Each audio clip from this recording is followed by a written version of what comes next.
and the chair recognizes Mayor Elliott. Thank you, Madam Vice Chair. It was just a little over a week ago that my staff just discovered a letter that was revealed that the city and the school department have not met their net school spending this fiscal year. And this was the first that we've ever learned of this. And we knew nothing about it. And I feel we have been kept in the dark by the city manager and the previous mayor. It actually turns out it's a multi-year program, a problem with a multi-million-dollar deficit. I have to tell you, the questions were asked on the city side if we were meeting our net school spending, because the council felt and continues to feel that we must fund our educational system. I did see the report that was received in response to Mr. Conway's motion back in June. I went through it. What's interesting is that we have been told that in some years we have exceeded, the city has exceeded its contribution for net school spending, which is not altogether true. I noticed from 2009 to 2012, the city actually contributed $7 million less than it did as a result of funding from the federal government, which is the reason why we exceeded it. But it wasn't because the city funded that money. It was could we receive that money? But what is disconcerting to me is that in FY14, the budget was presented to the city council. It included an additional $1 million of city tax dollars for the schools, and then, in fact, we added an additional 1.5 on top of that million. Yet we were never told that there was this multi-million-dollar gap in net school spending. Now it's up to $3.8 million. The letter dated January 31st now indicates that it's up to $4.6 million.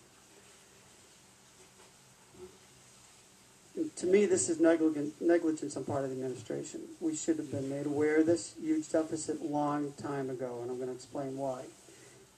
If the school system was aware of it, I don't understand after several years of deficits why we are just learning about it now. Both governing bodies, we both have a role in providing a fair level of services in the city and properly funding education. It's a paramount concern. And I'd like an explanation on why we were not informed on this and why the Lowell public schools children in the system have been shortchanged.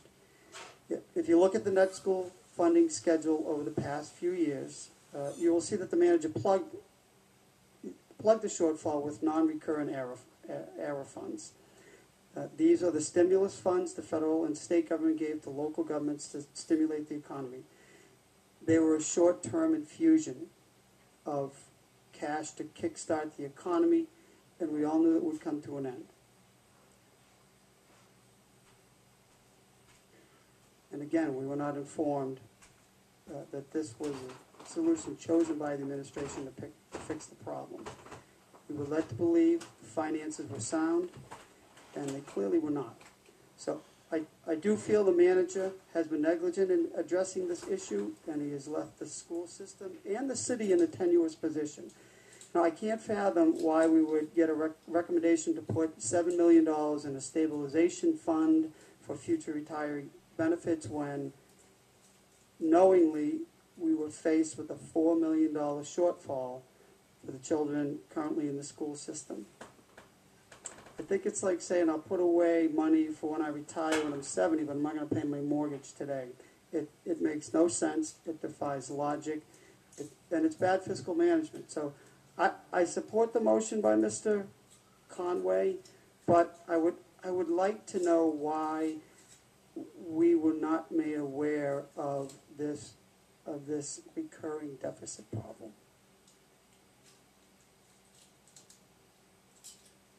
If anybody could answer that question.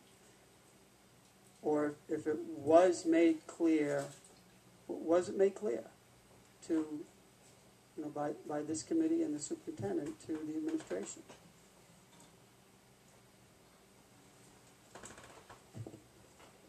Thank you. The only thing that was a little surprising to us was the number at the end of last year, moving from about a $2 million anticipated shortfall in net school spending to what originally was 3.2 and then grew to 3.6. The DOE every year sends us a letter telling us if we've not met our net school spending obligation. So every January or February we receive a letter, and in fact last January or February we received a letter saying that we were short about $70,000 at the end of the prior year, and the projected shortfall was going to be about $2 million at the end of 13. That information was shared with the school committee, it was shared and discussed in the finance subcommittee. We were anticipating that shortfall at the end of the year. When we do our budget planning and recommendations for the subsequent year, it's a little bit of a guess at exactly what the spending requirement is going to be, because the state budget is generally in a state of flux. We don't generally have a final number as we're proposing our budget in May. The state typically doesn't have a final number for Chapter 70, which then you do the formula on until we're done our budget. So there's a little bit of guesswork involved. As you indicated, we did end up receiving a $2.5 million increase from the City Council appropriation through the budget process last year. We, on the school side, the superintendent's recommended budget was for a level service budget, which actually would have been about a $3.5 million increase at the time, and that's what we were shooting for. I think we thought at the time if we had received a $3.5 million increase, that would have been very close to the net school spending number if it had only come in with the $2 million shortfall at the end of the year. One of the things, and there are many different factors that go into the net school spending calculation, but one of them is for budgeting purposes. And when the DOE was projecting that $2 million shortfall, they used the prior year's actual expenditures. And the biggest number that ended up varying on that was on the city side. The city has a line item that pays for all of the retired insurance for both city and school department employees. And that, I'm going to say approximately $1.1 or $1.2 million was the budgeted number than the actual came in at. The city realized some savings in particular, the employee health insurance for the retired school employees last year, but the budgeted figure the DOE had gone on was obviously $1 million, let's say $1.2 million for rounding purposes, higher. When you then close the year, you go with the actuals, and the actuals from the prior year are what's used for the following year's budget.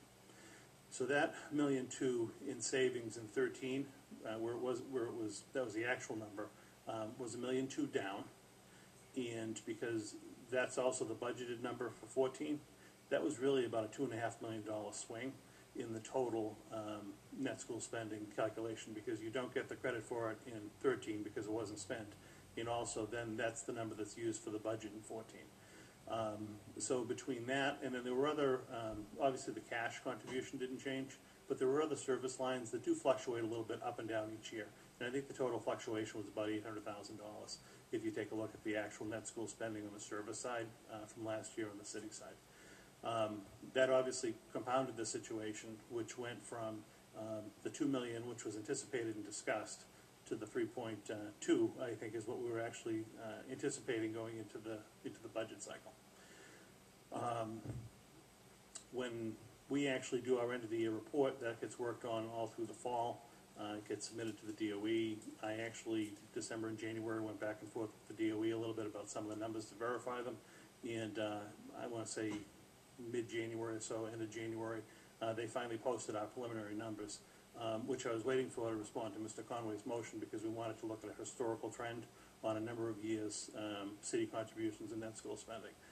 So I think if you look at the report I actually did on, it was like the last week in January, And just to show you some fluctuation, that particular report actually has a slightly different number than the letter that came out from the DOE a week later. They made a further adjustment, which just shows you how much volatility there really is in the number, that finally came out of the DOE the week later. The 3.2, I think, moved to 3.8 as far as the shortfall at the end of the year, which was certified, and then the, I think it's 4.8 is now the projected shortfall for 14.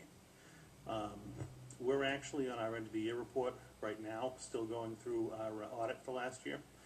So that'll get wrapped up in a couple of weeks. I don't think there'll be any changes to the 13 or 14 number at this point, but still there could be another change until the audit is actually completed and the DOE certifies the final report. But that was the one kind of variance. We were anticipating and had talked about on the school committee side about a $2 million shortfall. I don't know what was discussed on the city council side. Thank you, Mr. Lang. And I understand the process. What I don't understand is keeping a very close eye on this, especially during a time through those fiscal years when money was extremely tight on both sides, if you will. But the problem continued to grow, and you can understand when we receive a letter saying there's a $4.6 million deficit, you have to make it up or you jeopardize your Chapter 70 funds. And on the one hand, and on the other, we're putting millions into reserve funds, stabilization funds, which is all together fine, yet we're receiving letters that we're in violation of state law, not spending money on our education. And, we just discussed some motions earlier tonight. Recurring issues in the high school for 7 years. There's leaking roofs. There's a major heating ventilation problem. We heard discussion about overcrowded classrooms, and we're receiving letters saying that the city of Lowell is not properly funding its education system. So it's not a good thing. I don't think it's a good message. And we're going into a tight fiscal year where we're seeing some growth in Chapter 70, but general local aid is being cut. So we're faced with a challenge.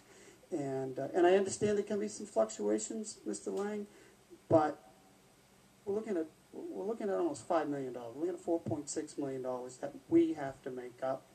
And to me, it could have been avoided. It should have been avoided. And we do have a responsibility. First of all, it's a state law. We have a responsibility to do it. And we want to do it, particularly when funds are available, and we should be doing this. So I do support the motion, and we'll look forward to a further discussion on this on the city council side, because it's a huge challenge that we are now faced with, and it's going to be a challenge to find the money to do it to address this problem. So thank you, Madam Vice Chair.